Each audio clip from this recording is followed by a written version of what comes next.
নমস্কার। আমার পরম শ্রদ্ধেয় কাকু, জেঠু, মাসিমা এবং দিদিমারা, আপনারা সবাই কেমন আছেন? আশা করি ভগবানের আশীর্বাদে সবাই সুস্থ আছেন। আজ আমি আপনাদের এমন এক সমস্যার সমাধান নিয়ে এসেছি, যা আমাদের বাংলার ঘরে ঘরে প্রতিটি মানুষের প্রধান শত্রু। সেটা হলো পেটের গ্যাস বা অম্বল।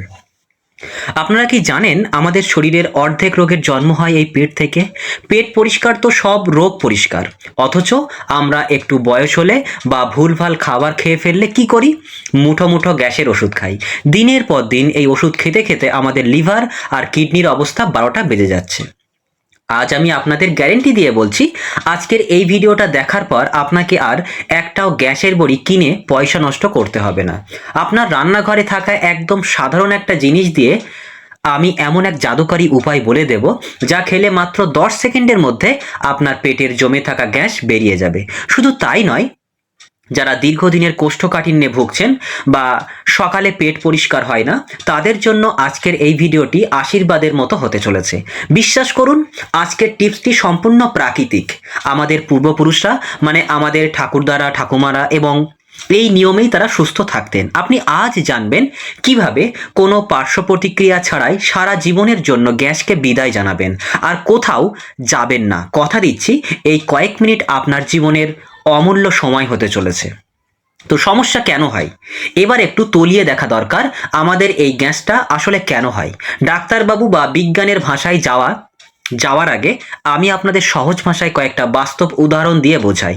আচ্ছা বলুন তো, একটা নর্মদা যদি আটকে থাকে, তবে সেখান থেকে দুর্গন্ধ বেরোবে? বেরোবে না। অবশ্যই বেরোবে। আমাদের শরীরটাও ঠিক তেমনি। আমরা যখন খাবার খাই, সেই খাবারটা ঠিকমতো হজম না হয়ে যদি পেটের ভেতরে পচতে শুরু করে, তখনই তৈরি হয় বিষাক্ত গ্যাস। গ্যাস হওয়ার প্রধান কারণগুলো একটু মিলিয়ে নিন তো আপনার সাথে মেলে কিনা। প্রথমত, অসময়ে খাওয়া দাওয়া। আপনাদের আমাদের অনেকের অভ্যাস আছে যখন খুশি তখন খেয়ে নেওয়া। আমাদের পেটের ভেতরে একটা পাচক অগ্নি বা সহজ কথা এটাকে আগুন থাকে, যা খাবার হজম করে। ভুল সময়ে খেলে সেই আগুন নিভে যায় আর খাবার পচতে শুরু করে। দ্বিতীয়ত, জল খাওয়ার ভুল পদ্ধতি।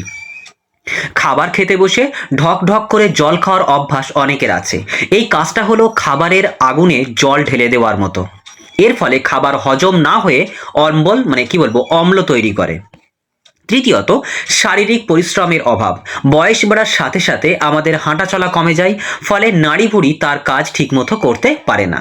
চতুর্থত, চিনি এবং ময়দার ব্যবহার। আমাদের বাড়ির রান্নাঘরে এখন চিনি আর ময়দার রাজত্ব। এই দুটো জিনিসই পেটের ভেতরে আঠার মতো লেগে থাকে, যা কোনোদিন ঠিকমতো হজম হয় না। একটা উদাহরণ দিই, আপনি একটা পাত্রে কিছু ভাত আর তরকারি রেখে দিন। 3-4 দিন পরে দেখবেন সেখান থেকে কেমন পচা গন্ধ আর ফেনা বেরোচ্ছে। আমাদের পেটের অবস্থাও ঠিক তেমন হয় যদি আমরা সঠিক নিয়ম না মানি। এই গ্যাস তখন শুধু পেটে থাকে না, এটা আপনার মাথায় উঠে মাথা ব্যথা করে, বুকে চাপ দেয়, অনেকে মনে করেন হার্টের সমস্যা, এমনকি কোমরে আর হাড়ের গাঁটে গাঁটে ব্যথা শুরু করে দেয়। আপনি ব্যথার ওষুধ খান, কিন্তু আসল শয়তান হলো ওই গ্যাস। আপনারা হয়তো ভাবছেন অনেক তো হলো সমস্যা, এবার সমাধান কি? আজকের আমাদের এই সমস্যার জম হলো জোয়ান এবং বিট নুন। আপনারা সবাই চেনেন এই জোয়ান। আজকের দিনে প্রত্যেকের বাড়িতে খাওয়ার পর একটু জোয়ান মুখে দেওয়ার চল ছিল আগেকার দিনে। কেন ছিল জানেন? কারণ এই ছোট্ট দানার মধ্যে লুকিয়ে আছে হাজারো রোগের প্রতিকার। জোয়ানে থাকা থাইমল নামক তেল আমাদের পাকস্থলীকে উদ্দীপ্ত করে পাচক রস বের করতে সাহায্য করে, যা পাথরকেও হজম করিয়ে দেওয়ার ক্ষমতা রাখে। কিভাবে তৈরি করবেন এই মহা ঔষধ? আমি আপনাদের দুটি পদ্ধতি বলছি। দ্বিতীয় যে পদ্ধতিটি বলবো সেটি বেশি শক্তিশালী। প্রথম পদ্ধতি একদম তাৎক্ষণিক আরামের জন্য। যখনই দেখবেন পেটটা ঢোলের মতো ফুলে আছে বা খুব অস্বস্তি হচ্ছে পেটে, তখন আধা চামচ জোয়ান আর 1 চিমটা বিট নুন হাতের তালুতে নিন। এবার ভালো করে ডলে নিয়ে মুখে পুরে দিন। হালকা চিবিয়ে 1 গ্লাস হালকা গরম জল খেয়ে নিন। বিশ্বাস করুন, আপনি ঢেকুর তুলে 10 সেকেন্ডের মধ্যে আরাম পাবেন।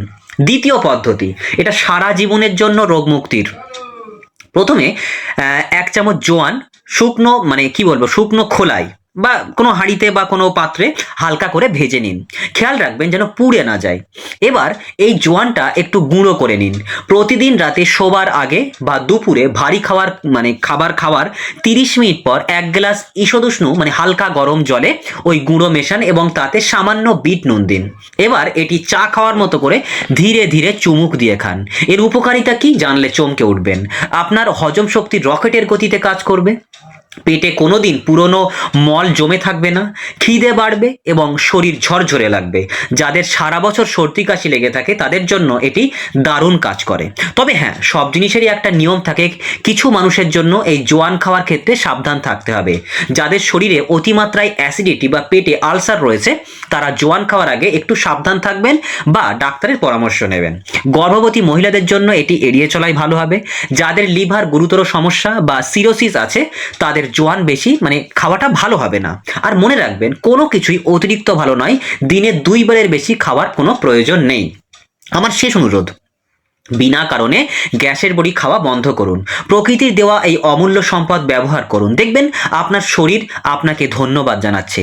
নিয়মগুলো মেনে দেখুন, ফল আপনি হাতে নাতে পাবেন। আর যদি উপকার পান তবে আপনার প্রতিবেশী বা বন্ধুদেরও এই কথাগুলো জানাবেন যাতে তারাও সুস্থ থাকতে পারে। মানুষের সেবা করাই তো পরম ধর্ম। তবে আজ আসি, আপনার কোনো প্রশ্ন থাকলে নিচে কমেন্ট করে আমাকে জানান। আমি আপনাদের প্রতিটি কমেন্টের উত্তর দেব। সবাই খুব ভালো থাকবেন, সুস্থ থাকবেন। ঈশ্বর আপনাদের মঙ্গল করুন।